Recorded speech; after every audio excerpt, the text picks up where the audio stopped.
Hey guys, it's RX here and welcome back to my channel. I know it's been a while since my last upload, but here we are, back at it again with another Switch review, and today I have something very interesting as this is also my first time reviewing their product. Today, let's all take a look and listen at the new Cupid Switches by Chowsera Labs.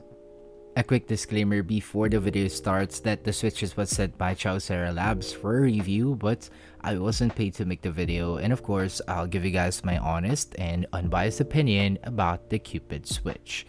I'll place all of their links on my description down below as well as the listed vendors for the Cupid Switch.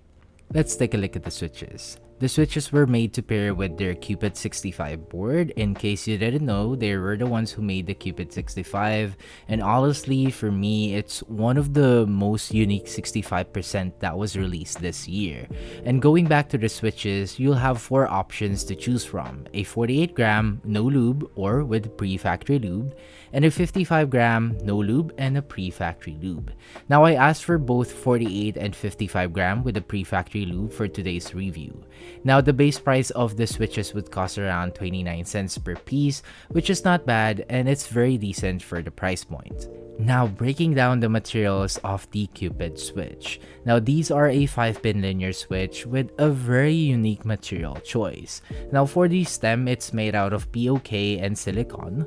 For the top housing, it's made out of POM plus UPE plus molybdenum disulfide, which is very hard to pronounce for me, it took me 5 takes. And the bottom housing is made out of POM and PA. Now both versions has a 20mm springs and 42 gram actuation force for the 48 gram, while the other one has a 48 gram actuation force for the 55 gram.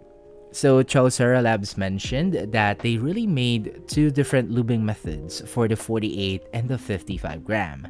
Now as a summary, the 48 gram, it only involves lube on the small feet at the stem to eliminate the pings and no lube anywhere else, and it solely relies on the modified POM material to provide that smooth feel, and they refer to this as a dry smooth.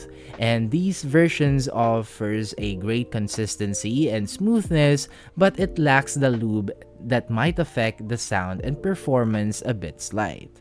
Now for the 55 gram, they use a dry film lubrication on the stem, since conventional oil lube would interfere on the precise gap control that they made on the molds. With this, they claim that the 55 gram version has more superior sound performance, so let's all see with the Soundtest. Now I do have a video on the development on the Cupid Switch by Chowsera Labs, which I'll link down below, and I can say that they really spent time in developing the switches. Speaking of the sound test, in today's video, we'll of course be doing a sound comparison with the 48 gram and the 55 gram, and some sound comparison with other linear switch. If you want to hear my thoughts and opinion about the Cupid Switch, please do stick around at the end of the sound test, or feel free to check the timestamps. We'll of course be using our Vega 65, and I'll place my configurations down below. And also, please do remember that the sound and experience will always vary depending on your keyboard build. So with all of that out of the way, please do enjoy the sound test on the Cupid Switches.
So that was a sound test for the Cupid Switches, both 48 and 55 gram variants. Please do let me know on what you think about them on my comment section down below, and let's have some quick discussions. If you also made it up to this point of the video, thank you for staying, and now let's talk about my thoughts and opinion about the Cupid Switch. First, let's talk about my thoughts on the feel. Now, out of the box or with the pre-factory lube for both 48 and 55 gram, I could say that they are really decent and they are really good. I must say the pre-factory lube feels really consistent on the 55 gram, while the 48 gram, it really feels a bit raw, or it has that plastic raw feeling to it. But considering that they did mention that on the 48 gram, they only lube the small feet at the stem, and I wouldn't say that they feel like a stock switch, but more like you can really feel and have a gauge on how more lube you want to add, and I can say it still could work out of the box, and it really has that dry, smooth feel to it, like they claim. Now, you know me, I am more a fan of a heavier switches, so I would say I like the actuation and the bottom out on the 55 gram than the 48 gram, as I find those a bit light for me at times, especially when using them on a daily and when I am playing games. I like the 20mm springs that was used, as the bottoming out and the topping out didn't feel that aggressive for me. I would say that they really feel like a conventional linear switch with a twist and a fairly smooth feel to it. Now let's move on to my thoughts on the sound. With the pre-factory lube, same as the feel, this 48 gram sounded a bit more raw, or has that plastic feeling or plastic sound to it compared to the 55 gram. While the 55 gram sounds really good out of the box, and it has that smooth linear sound to it. Sound profile wise, the 48 gram is more on the clacky side, or clacky linear, due to the lightness of the pre-factory lube.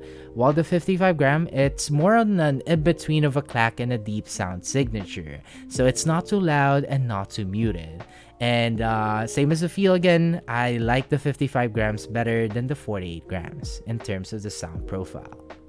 Overall, I would say that this one is an interesting and a refreshing take on a switch, as they allow you to choose between two different ways of their lubing method through their pre-factory lube option, and hey, they still offer a non-lube version. Not to mention that they really try to experiment with the materials that they use on the switch. Now, I really like how nice and smooth the 55 gram felt, as well as how crisp they sound on my Vega. Now, the 48 gram, it's a bit so-so for me. It's okay. The dry smooth feel was quite new to me as well. I feel like that needs to be broken in before you can really feel the smoothness of the switch. But yeah, I like the switches for what they offer, and it's something to consider in terms of the new linear switches out in the market. And that's it for the video, guys. I hope you find my review on the Cupid Switches helpful, and if you do, please don't forget to like the video, as it helps out my channel grow. So what's next? Well, we have two TKL boards coming up for a review, 175%, and a whole lot of more switches to be reviewed. So please stay tuned for that. Again, please don't forget to like the video, share if you want, and of course, subscribe for more. And I'll see you guys on the next Soundtest. Peace.